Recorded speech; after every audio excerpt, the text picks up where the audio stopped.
பதில் சொல்ல முடியாது தம்பி.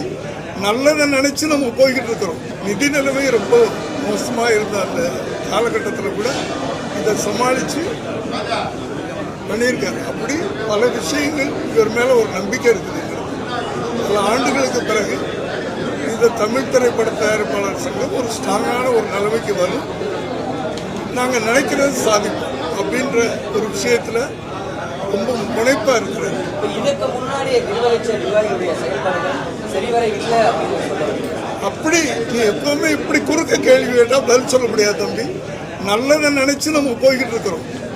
நல்லது பண்ணுவோம் அப்படின்னு சொல்லும் போது நீ பின்னாடி ஏன் போற? குறுக்க பற்றியா கேள்வி கேட்க? புரியுதா? நல்லது பண்ண போறோம் நாங்க. இப்ப நடிகர்களோட இணக்கமா உட்காந்து பேசுவோம்.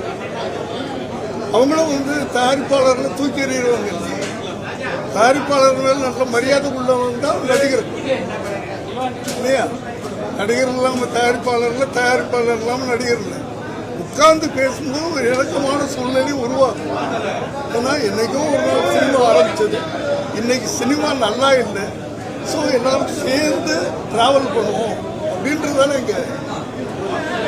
எங்கள் கோரிக்கை. அதை எப்படி அவங்க இது பண்ணுவாங்க?